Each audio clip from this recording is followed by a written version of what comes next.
and waters by 2030. This moment gives us the opportunity to once again put California at the forefront of ocean conservation nationally and globally.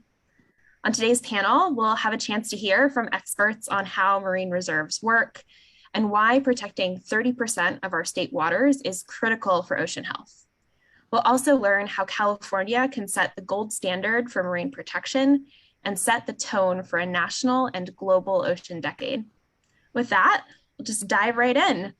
So first we'll hear from diver, surfer, and underwater photographer Terry Lilly about his experiences diving off our coast over the past few decades.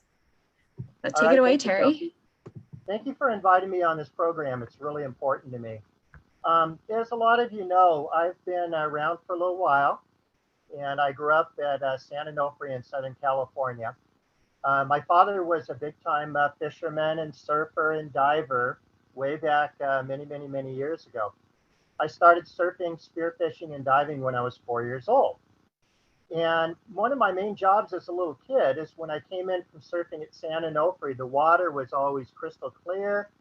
There were beautiful reefs outside, gorgeous tide pools near shore. And my job was to come in and go out and catch a couple of abalone and a couple of lobster for dinner. And so I started doing that as a young kid. And when I grew up in Southern California, the marine life was unlimited. It was black sea bass, it was everywhere. And so I got to live through all of that. Then I saw the destruction of San Onofre when the power plant came in. By 1980, basically the reefs were destroyed. There weren't any more lobster, there weren't any more abalone, there weren't any more black sea bass. And I got very frustrated. I moved to Central Coast, California, San Luis Obispo, where I graduated from Cal Poly and got a degree in biology. And since that point in time, I've done over 10,000 hours in the water from San Francisco to the Mexican border. I've done over 300 underwater movies now, including one that got well known, the Central Coast Kelp Forest, diving in San Luis Obispo County and Big Sur. One thing that I've seen over the past 10 or 12 years is the depletion of the marine life. But on the flip side, I got to be involved with the Marine Preserve at La Jolla Cove in Southern California.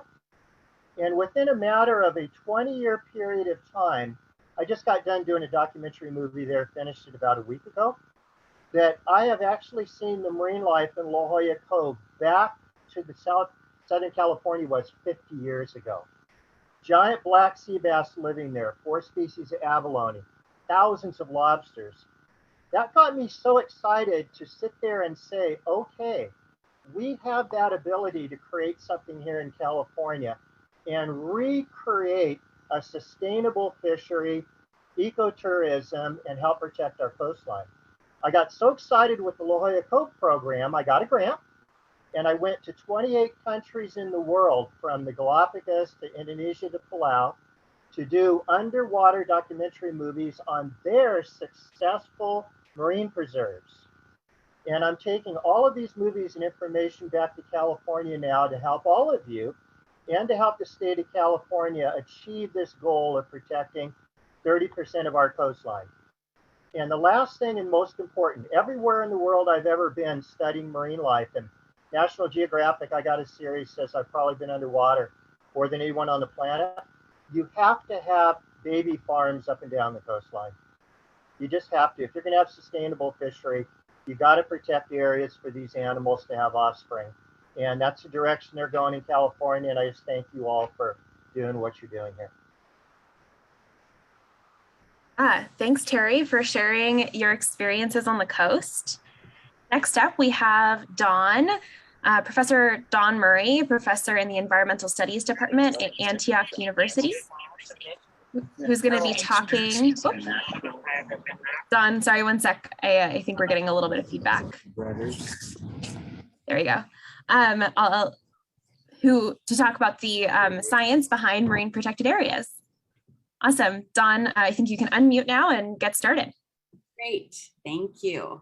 This is such a fun day celebrating California oceans. I worked at the Monterey Bay Aquarium for 10 years when I was a graduate student. It was fun to see all of those exhibits again. So I'm going to talk to you about marine protected areas. And they're the primary tool for conserving marine ecosystems. So you're probably familiar with examples in US waters that include national marine sanctuaries, marine monuments, and wildlife refuges. But not everyone knows that MPAs, marine protected areas, have different levels of protection. So in the classification system used to describe any MPA, the two main characteristics are the conservation focus, so whether it's natural or cultural heritage, and the level of protection. And that ranges from multiple use, diving, fishing, boating is allowed, to no take and no access. So I'm going to talk about two recent studies that have interesting conservation outcomes. And they're comparing fully protected marine reserves to lightly protected marine reserves. Next slide. A 2021 study by Turnbull et al. Compared partially and fully protected MPAs along 7,000 kilometers of Australian southern Great Reef. So this map shows you the location of the 56 study sites around the reef.